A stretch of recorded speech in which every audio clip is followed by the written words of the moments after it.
Students, आज का topic है साम्राज्यवाद का अर्थ।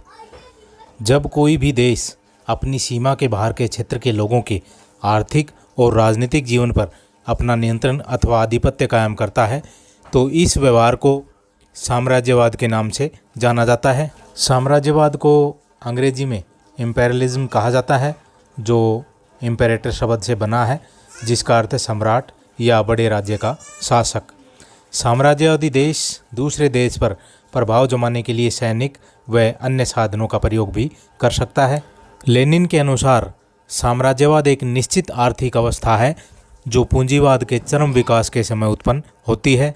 लेंगर नामक विद्वान के अनुसार साम्राज्यवाद का भावार्थ एक राज्य या राष्ट्र अथवा लोगों के ऐसे समूह पर शासन अथवा अधिकार जो प्रत्यक्ष या अप्रत्यक्ष हो, राजनीतिक व आर्थिक स्थापित करने की तीव्र इच्छा है। चार्ल्स ए बियर्ड नामक विद्वान के अनुसार साम्राज्यवाद वह होता है जिसमें एक देश की सरकार और कूटनीतिक मशीनरी दूसरी जाति के लोगों के प्रदेशों, रक्षित राज्यों तथा प्रभाव क्षेत्रों को प्राप्त करने के लिए प्रयत्नशील हो जाती है और अपने लिए औद्योगिक, व्यापारिक व धन लगाने के अवसरों को बढ़ाने का कार्य करती है। पार्कर टी मून नामक विद्वान के अनुसार साम्राज्यवाद का अर्थ गैर यूरोपीय जातियों पर उनसे सर्वथा भिन्न यूरोपीय राष्ट्रों के शासन से है। अध्ययन की सुविधा के लिए साम्राज्यवाद के युग को हम दो भागों में बांट सकते हैं।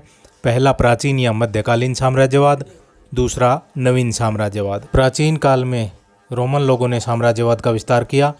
रोमन साम्राज्य प्राचीन काल में सबसे शक्तिशाली और संगठित साम्राज्य था।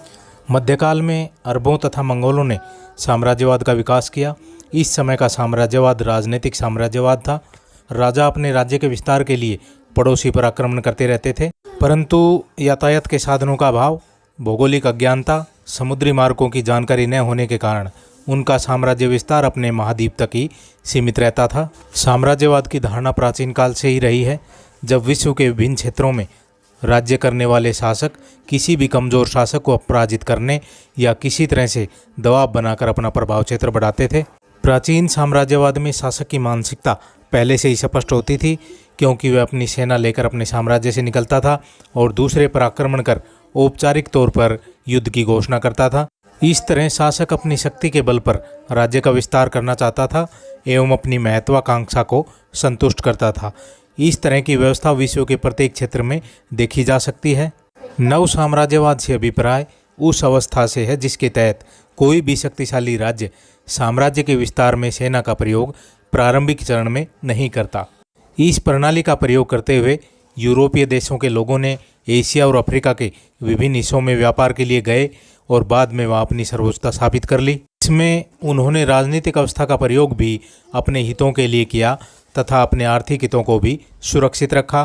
1875 के आसपास से प्रारंभ होकर 1914 तक बने रहने वाले साम्राज्यवाद के इस चरण को नव साम्राज्यवाद कहा जाता है। यह चरण उस आर्थिक प्रणाली की उपज था जो औद्योगिक क्रांति के फलस्वरूप उभरी थी। इस चरण में कुछ औद्योगिकृत पूंजीवादी देशों ने दुनिया के लगभग शेष पूरे भाग पर राजनीतिक और आर्थिक नियंत्रण और प्रभुत्व स्थापित कर लिया था। तो स्टूडेंट्स, ये था वाणिज्यवाद का अर्थ, जो BA 6th सेम के लिए उपयोगी हैं। ज़्यादा से ज़्यादा स्टूडेंट्स को शेयर करें। Thank you.